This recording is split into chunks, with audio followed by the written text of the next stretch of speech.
नमस्कार, मैं हूं पवन त्यागी। दिल्ली के एलजी और अरविंद केजरीवाल जो कि मुख्यमंत्री हैं, उनका टकराव किसी से छुपा नहीं है।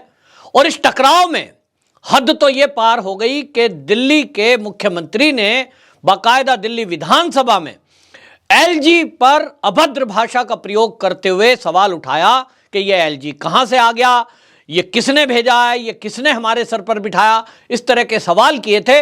और अब इन सवालों को देखते हुए दिल्ली के एलजी ने केजरीवाल को पत्र लिखकर इन सब सवालों का उत्तर दिया है। दिल्ली के एलजी वीके सक्सेना ने ये जो उत्तर दिया, ये 17 उसमें पॉइंट उन्होंने चिन्हित किए हैं और केजरीवाल के जो स्कूल मॉडल पर हल्ला हो रहा था उसकी पोल खोल के रख दी है।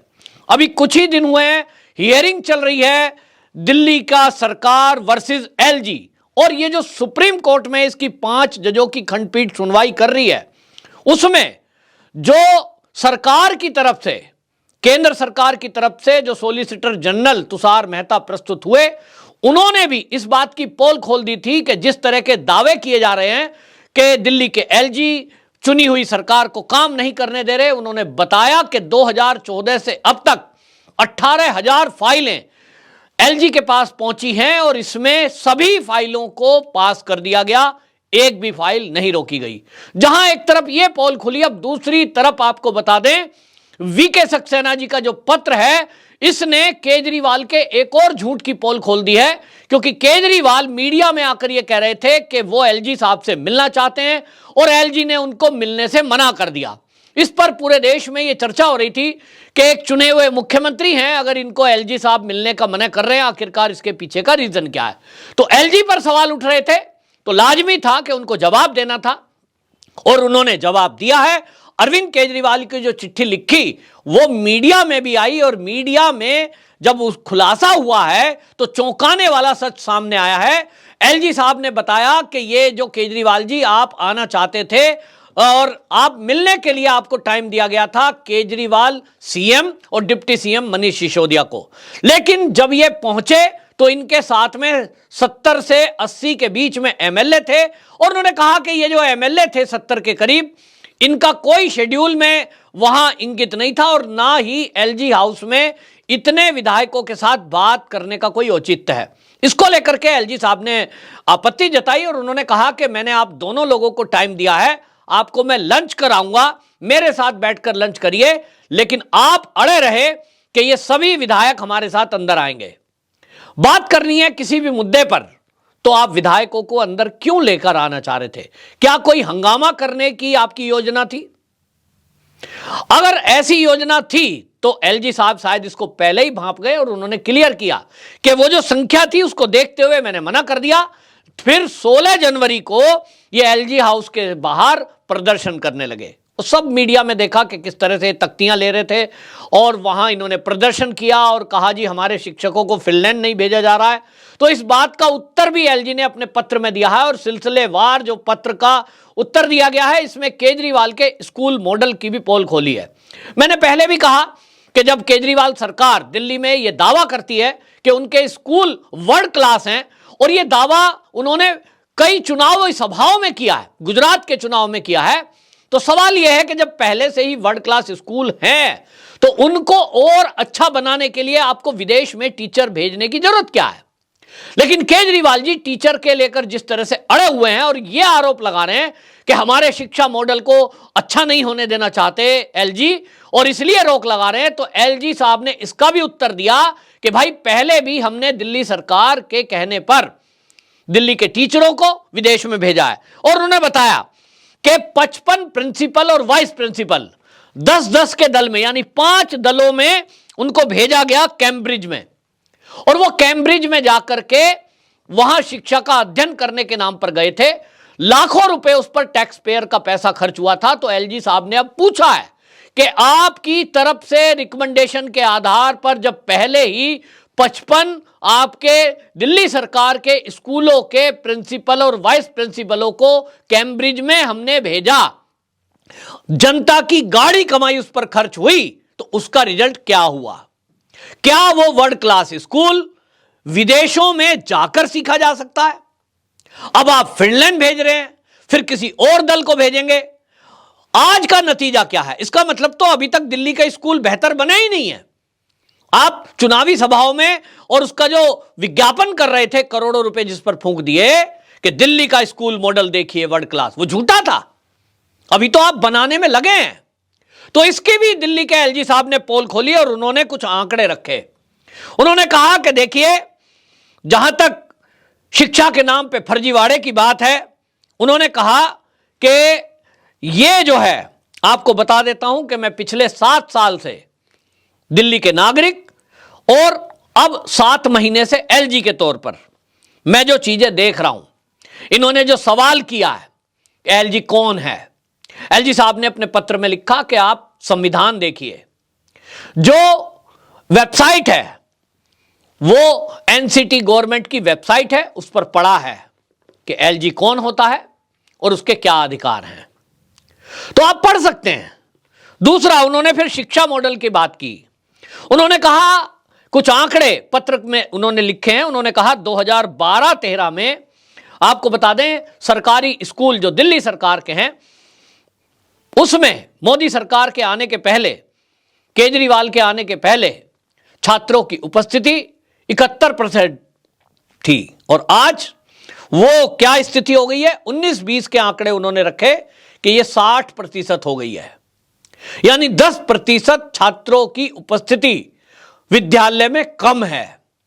अगर दिल्ली के विद्यालय वर्ल्ड क्लास बना दिए गए हैं तो सवाल यह उठ रहा है कि वो बच्चे स्कूल छोड़कर प्राइवेट स्कूलों में क्यों गए?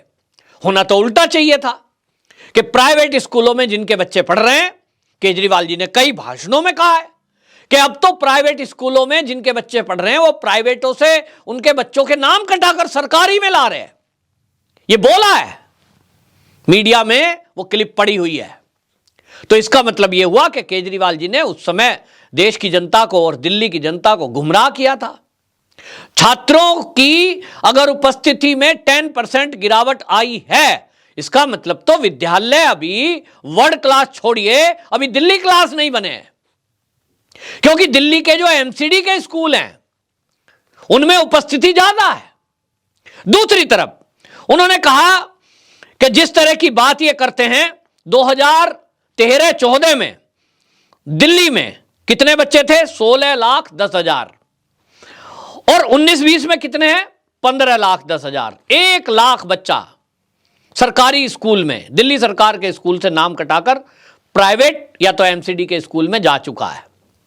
क्यों गया भाई? अगर आपकी व्यवस्था बहुत बढ़िया थी, आप बच्चों को अच्छी सुविधा दे रहे थे, तो कोई क्यों नाम कटाएगा?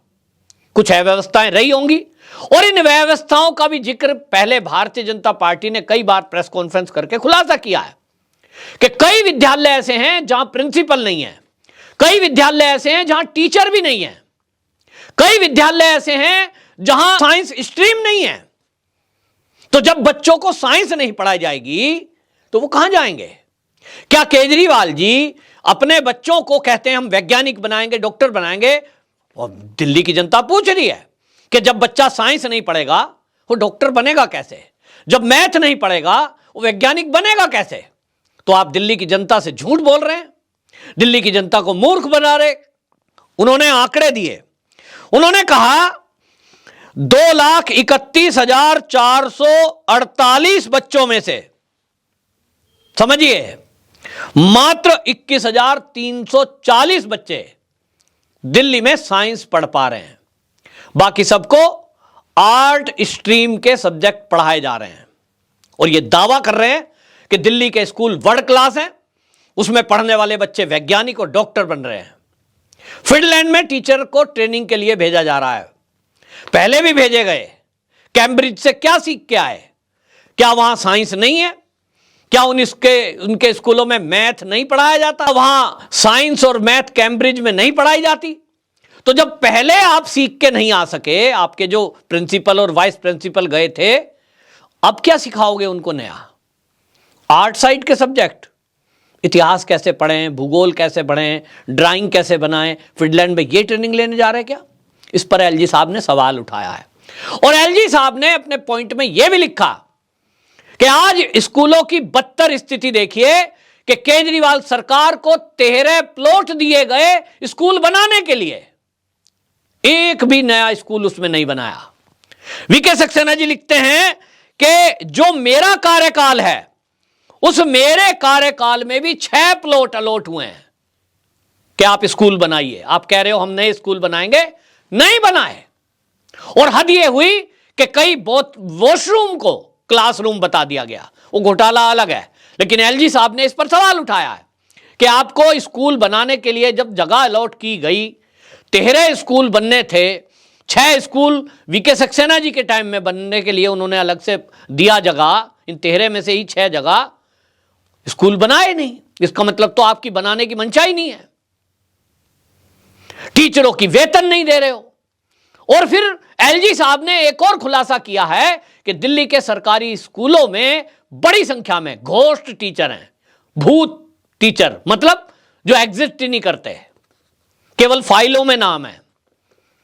और यह आरोप लगता है, भारतीय जनता पार्टी आरोप लगाती आई है कि आम आदमी पार्टी के कार्यकर्ताओं को दूसरे रास्ते से इस तरह से पेमेंट दी जा रही है कि उनके रजिस्टरों में नाम टीचर के नाम पे दर्ज है, काम कहीं और कर रहे हैं, वो यहां आते ही नहीं है, और इन्हीं को घोस्ट टीचर कहा है। अब एलजी साहब ने भारतीय जनता पार्टी के उस आरोप पर एक तरह से मोहर लगा दी है। तो ये घोटाला खुला है कि यहां घोस्ट टीचर भी हैं, केवल फाइलों में है, एक्चुअल में नहीं है। तो ये एलजी साहब ने गंभीर आरोप लगाए हैं और उन्होंने ये कहा कि यदि फिनलैंड जाना है उसमें लाखों रुपए खर्च होंगे। आपके बहुत सारे टीचर जो सीखना चाहते हो, यहीं दिल्ली में आपके अंदर में आने वाले विश्वविद्यालय हैं, देश के अंदर आईआईटी है, देश के अंदर आईआईएम है, और वो कोई भी ट्रेनिंग देने में सक्षम है। दुनिया के बच्चे वहां सीखने आते हैं, तो आप यहां से बाहर भेज रहे हो। तो उन्होंने सवाल उठाया और उन्होंने ये भी कहा कि आप देखिए कि यहां हालत यह है कि जो दिल्ली के सरकार के यहां विद्यालय हैं, उन विद्यालय में 6 वेतन नहीं मिला है। 4-4 महीने हो गए, वो कहते हैं कि 4-4 महीने से वेतन नहीं मिल रहा है, और उनको सैलरी इसलिए नहीं मिल रही है, जो आपके अंडर में जो विद्यालय हैं वहां जो है उनको वेतन ना मिलकर फिर टीचर पढ़ाएगा कैसे, ये पूछा है उन्होंने। वो कहते हैं कि जिस तरह का काम दिल्ली में हो रहा है, ये केवल एक आरोप लगाने की नीति चल रही है, और वो कहते हैं कि कोई भी इस तरह की योजना नहीं है जिससे कि वास्तव में दिल्ली वासियों को सुविधा दी जा सके। एलजी साहब के इस लेटर से एक तरह से आम आदमी पार्टी केजरीवाल की पोल खोल के रख दी है, और अब भारतीय जनता पार्टी आक्रामक है इस बात को लेकर के कि आप जिस तरह से एलजी पर सवाल उठा रहे थे, एलजी ने यह भी पोल खोल दी है कि ये 2 जनों को इनवाइट किया था तो 70 जने लेकर पहुंच गए, और इसी पर विवाद था, जो इन्होंने बाहर आकर झूठ बोला कि दिल्ली के एलजी ने हमसे मिलने को मना कर दिया। यानी एक बात और गंभीरता से समझनी चाहिए, और यह बहुत गंभीर विषय है कि एक मुख्यमंत्री विधानसभा में खड़ा होकर जिस तरह से एलजी के विरुद्ध अभद्र भाषा का प्रयोग कर रहा था, ऐसी भाषा किसी ने आज तक एलजी हो या गवर्नर हो उसके खिलाफ नहीं सुनी है। दूसरा, जिस तरह से केजरीवाल जी लगातार एक के बाद एक झूठ बोलते हैं और इनके झूठ की फिर पोल खुलती है, यह अपने आप में गंभीर व्यक्ति है कि गंभीर मामला है कि चुना हुआ व्यक्ति ऐसा भी झूठ बोल सकता है। बाहर आकर वो कह रहे थे एलजी ने हमें कह दिया कि मैं ही हूं सुप्रीम कोर्ट। ऐसा क्या चाहते हैं वो कि अब हर बार जब मीटिंग हो एलजी साहब से तो एलजी साहब वहां एक कैमरा रिकॉर्डिंग करवाएं ताकि केजरीवाल जी अगर झूठ बोलें तो वो सबूत मीडिया में दिखाए जा सकें। ये चाहते हैं क्या? क्या ये कल्चर है देश का? ऐसा होता है क्या? लेकिन शायद केजरीवाल जी अपने इर्द गिर्द जो लोग हैं प्रशासनिक, उनको ये मजबूर कर रहे हैं, क्योंकि आप कभी भी कुछ भी बोल देंगे।